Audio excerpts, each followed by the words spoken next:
Bonjour peuple de Dieu, bonjour frères et sœurs. Voilà une autre journée que l'Éternel a faite. Nous allons nous y réjouir et avoir de la joie. Euh, il y a beaucoup de choses à dire. Et je voudrais continuer sur le thème sur les rapports sexuels. Qu'est-ce qui est acceptable et qu'est-ce qui n'est pas acceptable. Quand on est dans le monde, il y a des choses qu'on peut faire, et quand le Saint-Esprit vient et qu'il vous prend en charge et que vous vous donnez à lui, il vous enlève, il vous transplante. C'est le mot que la Bible utilise, du monde pour vous faire entrer dans le royaume. Il vous enlève de l'obscurité pour vous emmener dans la lumière glorieuse de Dieu. Ce n'est pas de la blague, c'est une réalité. Certains d'entre nous vivent cela et le voient, et d'autres vivent cela mais sans le voir. Mais vous voyez les conséquences du changement qui vous suivent, dans le changement, les éléments qui changent, qui viennent dans vos vies, et vous vous dites, Dieu m'a changé. Mais à quel moment il a fait cela, on ne sait pas. Comment est-ce qu'il a fait cela, on ne sait pas. Mais il est celui qui nous change, il est celui qui fait cela, il est le seul qui puisse faire cela. Alors, tout ce que nous pouvons faire, c'est participer et collaborer avec lui dans ce changement-là pour pouvoir euh, grandir, parce que le but de la vie n'est pas une chose qui ne bouge pas, qui est là comme ce sous-verre qui est là, qui ne bouge pas. Non, la vie bouge et on doit bouger avec elle. Alors quand on est en Christ, on bouge avec Christ. On bouge selon ce que Christ veut, selon ce que lui a prévu, parce que il est notre pierre angulaire. Alors c'est en lui que nous avons notre vie, c'est en lui que nous avons que nous vivons et que nous avons tout. Christ est le centre de toute chose. Alors il bouge, donc nous devons bouger aussi. Et par ce bouger-là, again, je retourne dans le fait que vous pouvez regarder, analysez-vous. Je parle à ceux qui sont en Christ, hein, qui sont sérieux avec leurs relations. Regardez votre évolution, votre marche. Comment vous étiez le premier jour où vous avez donné votre vie à Christ? Comment était votre état d'âme, vos pensées? Et regardez maintenant, le plus vous priez, le plus vous allez à l'église, vous donnez la dîme, vous écoutez les cantiques chrétiens, regardez votre évolution. Et c'est ça la croissance en Christ dont je parle. C'est de ça que je parle. Alors, ce changement-là que Christ nous donne fait que quand vous collaborez avec ça, et que vous ne regardez pas tout le temps en arrière comme la femme de Lot, vous vous rappelez quand les anges de Dieu les ont sortis de Sodome et Gomorrhe, elle avait les yeux qui regardaient en arrière. Alors quand vous suivez Jésus en esprit, en vérité, que vos yeux sont totalement sur lui, il y a des choses que vous faisiez que vous n'arrivez plus à faire. Il y a des choses qui étaient cruciales et importantes pour vous dans le passé. Mais aujourd'hui, vous vous dites pourquoi est-ce que j'avais fait tous ces problèmes-là? Qu'est-ce que cela veut dire? Donc nous voyons que nous grandissons, et cette croissance-là est une croissance qui est bénie quand on est en Christ et qui est maudite quand on est dans le monde. Donc, quand on est dans le monde, on vous dit que tout le monde doit avoir un copain, tout le monde doit avoir une maîtresse, tous les hommes mariés doivent avoir ce qu'on appelle un deuxième bureau. Ça, ce sont les voies du monde. Mais dans la Bible, j'ai eu à débattre avec plusieurs hommes dans ma famille qui vont vous dire que Jésus ne s'est pas opposé à la polygamie. Mais retournons au début, à Genèse, Adam et Ève. Il n'y avait pas Adam, Louise, Bernadette et Jacqueline. Donc, Jésus n'a pas, pour ceux qui disent qu'il n'a pas parlé de la polygamie, oui, mais il n'a pas permis la polygamie non plus. Donc, quand vous êtes dans le monde, que vous êtes un homme adulte, vous êtes père d'enfants marié à une femme, et que vous trichez sur votre femme, vous avez des copines à côté, des femmes que vous entretenez à côté. Dans le monde, tout le monde le fait. En fait, les hommes qui sont fidèles à leur femme sont minoritaires. Alors avec ça, quand vous entrez dans le royaume de Dieu, les choses dans le royaume de Dieu, les règles dans le royaume de Dieu sont différentes que dans le monde. Alors maintenant, quand on parle de quelqu'un qui est dans le monde, quand vous regardez un film pornographique, la première chose qui commence, c'est quoi? Vous devez vous embrasser. Après, il y a une femme qui vient dans la scène, donc les deux femmes font l'amour entre elles et commencent ces attouchements. et l'homme va venir les joindre. Donc ça va faire un groupe sexe, comme on appelle, 3 personnes. Alors là, nous avons cela est presque dans tous les scripts des films pornographiques. Et cela n'est pas acceptable devant Dieu parce que vous mélangez vos énergies, vous mélangez vos vies. Et alors, retournez à ma vidéo, là où je parle des conséquences des rapports sexuels, les prisons dans lesquelles celle-là était, celui-là, celui-là, celui-là, dont vous passez les prisons. Là où vous étiez attaché dans la sorcellerie ou l'occultisme, vous emmenez tous les autres avec vous, ils deviennent vos partenaires. Et alors avec cela, vous partagez vos malheurs et vous partagez vos bénédictions, donc ça vous diminue au lieu d'aller de l'avant. Et alors avec ça, le plus vous faites des groupes sexes, le plus vous vous habituez à cet assaut de beaucoup d'énergie qui entre en vous et vous ne pouvez plus fonctionner avec un seul homme ou une seule femme. Cela ne suffit plus, vous avez besoin de plus.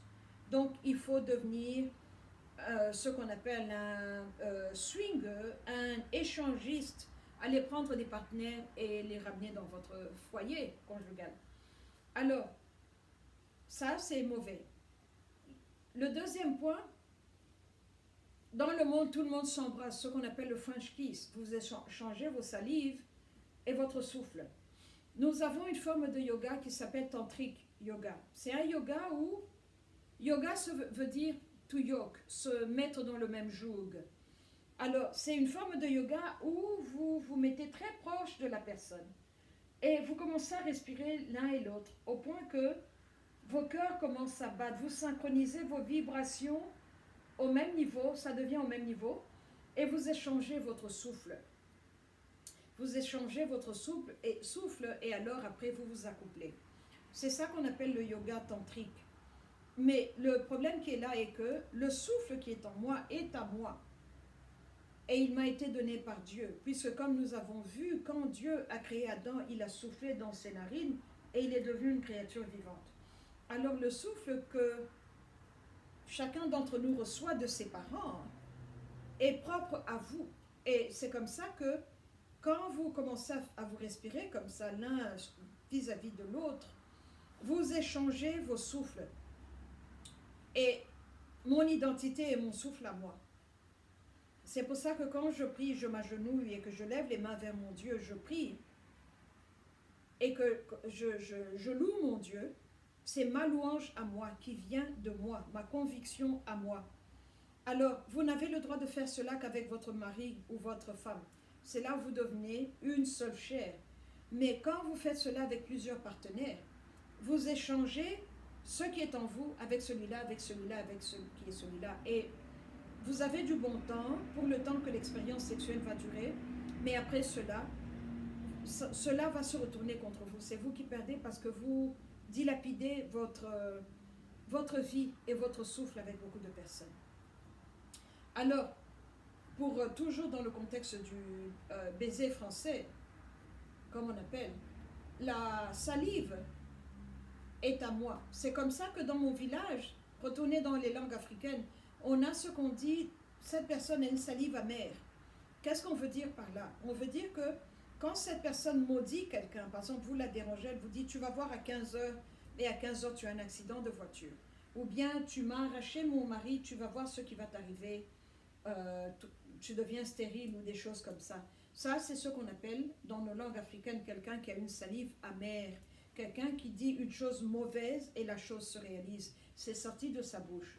Alors, si vous vous embrassez avec quelqu'un qui a une salive amère, cette salive amère vient famille par famille. On est un groupe. Alors, vous vous accouplez avec quelqu'un qui est comme ça, vous échangez votre salive avec votre copain. Vous prenez cette amertume-là, elle entre en vous et il prend de votre bonté. Donc, il y a eu donner et recevoir. Vous avez échangé et cela ne va pas pour votre bénéfice. Il y a le plaisir physique, mais quand vous finissez, chacun repart chez lui, vous prenez les problèmes qu'il avait, vous les emmenez avec vous parce que sa salive est entrée en vous. Alors, le point qui suit, donc là on est toujours dans le monde, hein. Le point qui suit sera l'acte oral, le sexe oral. cela n'est pas une bonne chose. La bouche n'a pas été créée par Dieu. La logique de Dieu n'est pas la logique du monde. Je crois que c'est pour ça qu'il nous dit dans Isaïe 55, 11, que vos voix ne sont pas mes voix, vos pensées ne sont pas mes pensées. Donc Dieu avait prévu des choses pour nous. Il a vraiment été méthodique. Et le monde est venu à cause de l'adversaire et nous a donné ces points qui sont spécifiques, mais qui ne sont pas en accord avec Dieu. Alors, l'acte oral, les organes génitaux ont été créés par Dieu. Tout homme humain a des organes génitaux quand vous êtes un homme ou quand vous êtes une femme. Et cela, c'est pour la procréation. La procréation. Donc, le sexe, dans le contexte du monde où je m'amuse, où j'ai eu à prier avec des gens qui faisaient leur cure d'âme. Cette dame qui avait 5 partenaires par jour. Et la nuit, c'était son mari. Là, c'est un grand problème parce que l'organe génital, masculin ou féminin, a été créé pour procréer, pas pour s'amuser. C'est de la prostitution, c'est de la légèreté. Mais maintenant, quand vous faites l'acte oral, vous avalez ou vous mettez votre bouche sur un endroit où les déchets sortent. Parce que quand vous urinez, c'est par vos organes. Ou quand vous faites le numéro 2, comme appellent les Américains numéro 1, numéro 2, c'est par vos organes, vos parties privées, comme on appelle. Alors avec ça, vous mettez votre bouche là et vous vous accouplez avec un endroit où les déchets sortent. Vous vous accouplez avec un endroit où la vie ne vient pas, mais plutôt la mort. Parce que quand je mange de la nourriture, je suis un être humain, les vitamines, les nutriments, tout ce qui est bon dans les légumes, les protéines, tout cela, les carbos, ça m'aide à me donner de la force, ça m'aide à m'édifier mon corps physique. Et quand le corps physique va bien, l'âme va bien, l'esprit va bien. Alors, quand maintenant vous réduisez votre bouche à aller sucer des endroits où le corps a pris tout ce qui était bon, et tout ce qui est mauvais maintenant sort par l'urine ou bien par le caca, la défécation, c'est la mort, parce que la vie est restée dans mon corps, et ça, ce sont les déchets. Et vous allez mettre votre bouche là où les déchets sont.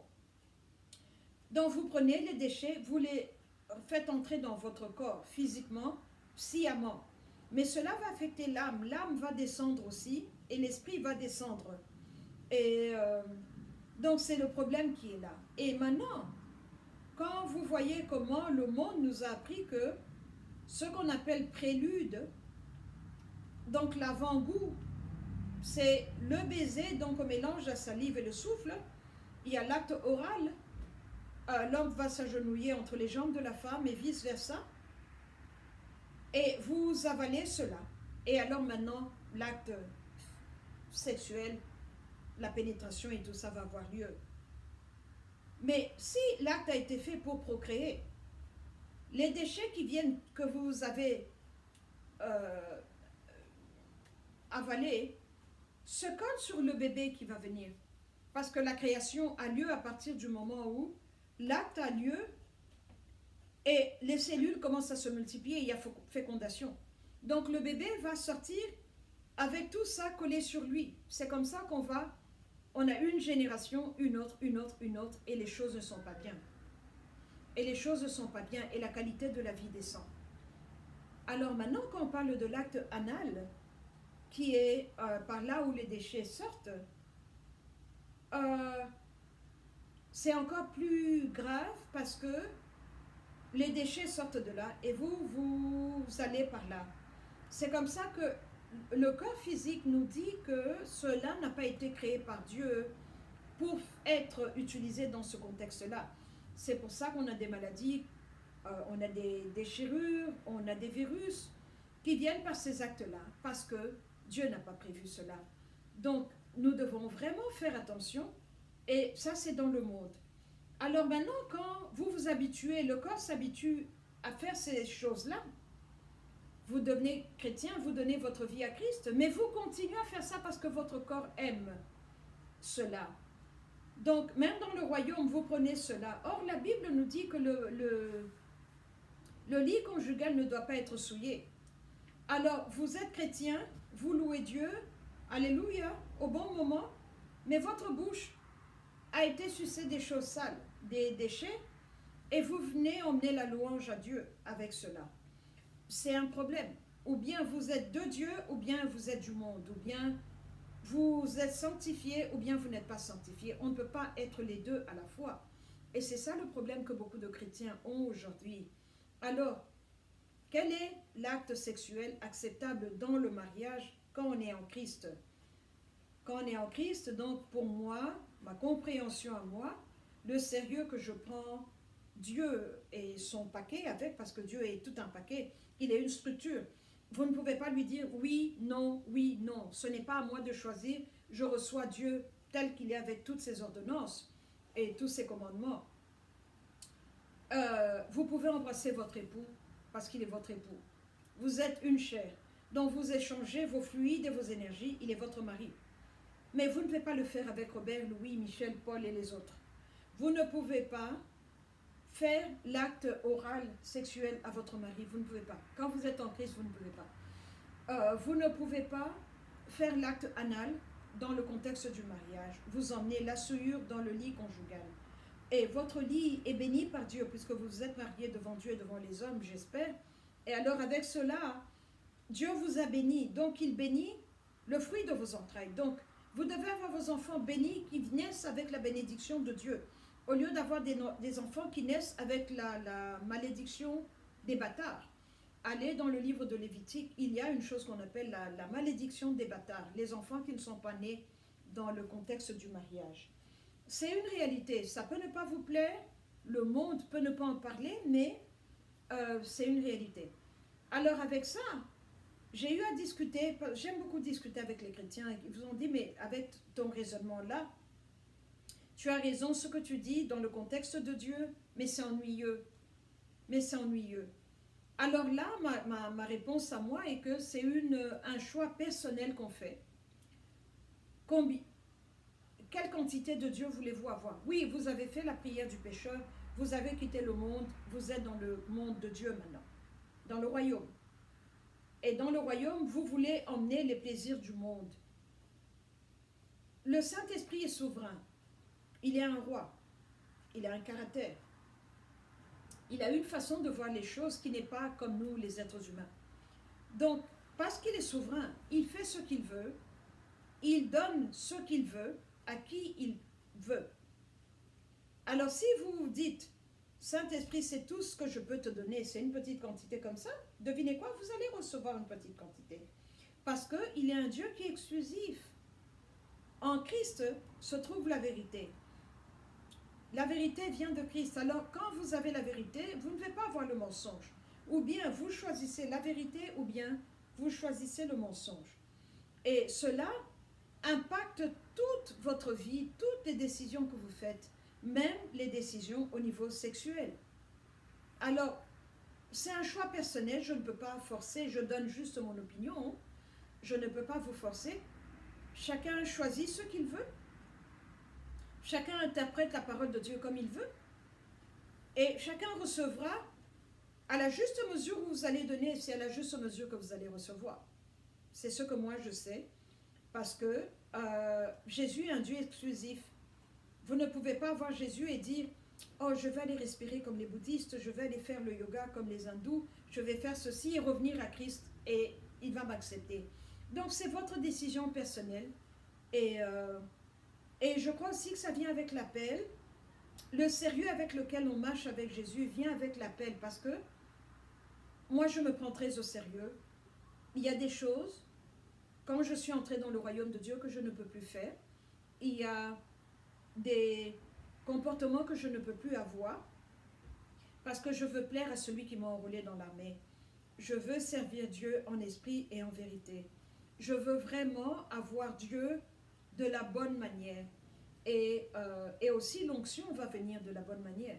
C'est comme ça que nous voyons des serviteurs de Dieu qui vous disent « je suis pasteur », mais il continue à forniquer avec beaucoup de femmes. Il reçoit le bénéfice des énergies de ces femmes-là, ça lui donne de la force. Mais quand il vient vous imposer les mains, vous êtes malade et il vous dit « Alléluia, praise the Lord », il vous met des souillures. Il vous met des souillures parce que son onction vient de plusieurs personnes. Donc, au lieu de vous donner de l'eau propre, il vous donne de l'eau sale. Et c'est ça le problème que nous avons dans le corps de Christ aujourd'hui. Donc, ce que vous êtes en public,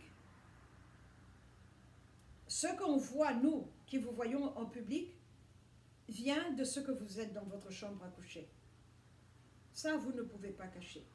Il y a des chrétiens, vous le regardez, vous avez la chair de poule. On dirait qu'il y a un tourbillon autour de lui. Mais c'est un tourbillon qui vient de sa vie sexuelle, de la perversion sexuelle. Et ceux-là sont ceux qui veulent parler beaucoup.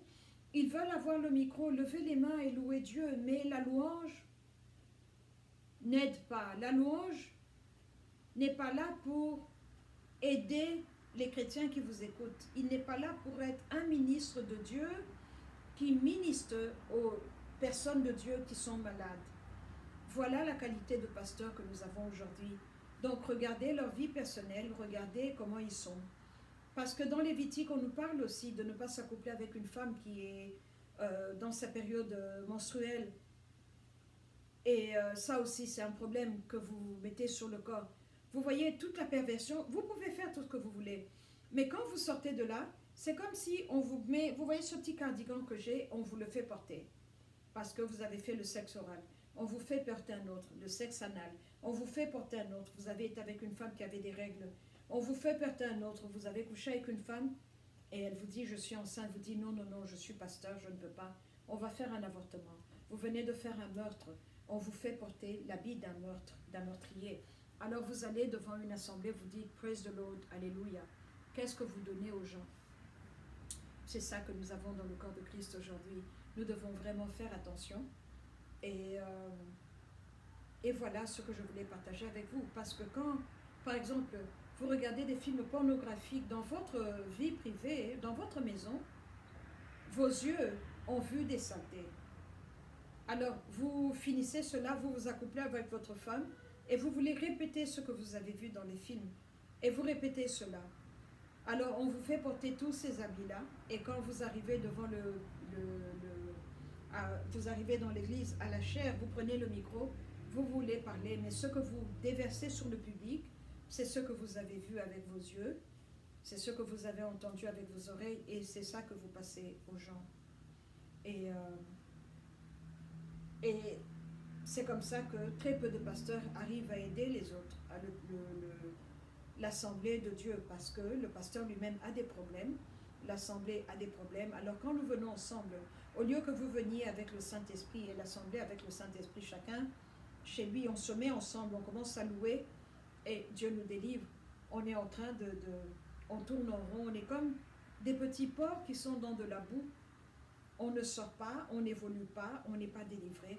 Alors on entre dans l'église de Christ, on ressort tout aussi troublé dans la tête, tout aussi troublé avec les paniques attaques, avec l'anxiété dans le cœur, et on repart à la maison de la même manière. Donc voilà des comportements sexuels qui ont un impact vraiment négatif sur le corps de Christ. Et c'est pour cela que Paul dit, est-ce que vous ne savez pas que vous péchez contre vous-même? Vous péchez contre vous-même. Le plaisir que vous recevez est là. Mais le reste de la journée continue. La qualité de ce que vous donnez aux gens, de ce que vous êtes vous-même, quand vous commencez à prier, est déterminé par ce que vous avez fait. Et maintenant, pire, Dieu vous regarde parce qu'il est bon, mais on a un ennemi qui nous poursuit. Alors lui, il voit que vous êtes un fornicateur. Vous faites le sexe anal, vous faites le sexe oral, vous faites ceci, cela. Vous avez derrière, dans votre dos, vous êtes marqué. C'est comme ça que les traits enflammés de l'ennemi, les flèches là, vous tombent dessus et c'est comme ça que les problèmes vous suivent dans la vie. Il faut vraiment faire attention avec ce qu'on fait. Quand vous avez fait le sexe anal, priez, demandez pardon, demandez au Saint-Esprit de vous aider. Parce que quand vous dites j'arrête, mais vous n'arrivez pas d'arrêter, donc il faut le super du Saint-Esprit qui va venir vous aider. Vous aider à vous nettoyer vos parties anales qui ont reçu des spermes parce que ça ne doit pas aller là-bas. Ça n'a pas été créé pour cela. Et il faut prier. La repentance va faire que le Saint-Esprit va venir dans votre problème. Parce que c'est par la repentance que nous appelons la miséricorde de Dieu. Et quand il vient, il va vous réparer. il va ramener les choses, le corps, et réduire et rétrécir les parties du corps qui ont été élargies par vos activités, parce que le corps d'une femme est une machine merveilleuse.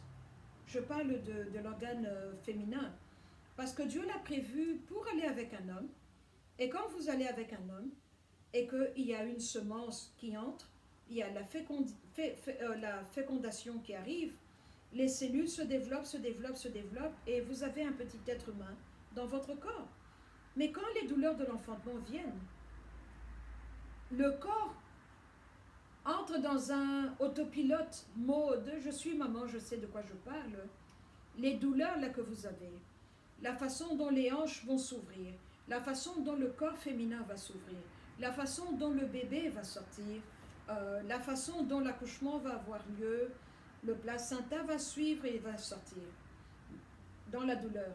Maintenant, dès que le bébé sort, le corps commence à retourner à sa place. Et c'est comme ça que une maman peut avoir beaucoup d'enfants, parce que le corps se referme. Dieu l'a prévu pour cela. Mais l'anus de l'homme n'a pas été prévu pour cela, ou l'anus de la femme d'ailleurs. Donc il faut faire attention avec nos activités. Donc demandez pardon à Dieu s'il y a eu des choses que vous avez eu à faire, parce que cela peut vous rendre malade. Il y a des maladies qui circulent, il y a des virus qui circulent, il y a des maladies sexuellement transmissibles, parce que l'anus n'est pas prévu pour supporter beaucoup de choses, et cela donne beaucoup de maladies. Je crois que j'ai été assez claire, et je crois que vous avez compris pourquoi il y a certaines choses qu'on ne peut pas faire. Parce que vous pouvez recevoir dans votre corps le salaire du péché et tomber malade alors que vous avez donné votre vie à Christ, mais le mal que vous avez fait dans le passé vous poursuit et continue à vous nuire. Voilà donc les activités sexuelles que nous ne pouvons pas faire entrer dans le mariage. Et en conclusion, si vous n'êtes pas marié, vous n'avez pas de business à faire l'amour, parce que vous n'êtes pas marié, c'est de la fornication. Il y a eu une maman pasteur qui m'a dit, mais on a des petits besoins. Les petits besoins, vous devez trouver un moyen, par la prière, demander au Saint-Esprit de vous aider. Et tout dépend aussi du ministère, parce que je vois des pasteurs qui sont propriétaires d'un site internet où c'est une agence de dating site, où vous pouvez mettre vos informations, vous êtes chrétien, pour attirer d'autres chrétiens. Et comme ça, vous pouvez avoir des copains, vous rencontrer avec d'autres chrétiens dans le contexte romantique. Mais le problème qui est là, c'est que vous pouvez même affaire à un démon, vous pouvez avoir affaire à un enfant de chien, à un enfant de ceci ou de cela. Ou même un mort qui met sa photo là. Mais maintenant, tout dépend de votre appel. Moi, mon appel, je le prends très au sérieux. Comme je fais la guerre spirituelle, ce que je fais dans le privé, c'est ce que je fais dans le public. Il n'y a pas de dichotomie. Je ne peux pas me cacher, je ne peux pas être une personne dans le privé et une autre personne dans le naturel. Donc, la décision finale vous revient. Le choix vous revient. Et c'est votre décision. Voilà juste ce que je voulais partager avec vous. Je ne vous influence pas, je vous donne l'information. Et parce que la vie est courte. La vie est courte. J'ai commencé à servir Dieu à l'âge de 35 ans. Et j'ai beaucoup de regrets. J'aurais aimé commencer à l'âge de 17 ans ou même de 15 ans. C'est possible de servir Dieu pendant qu'on est jeune.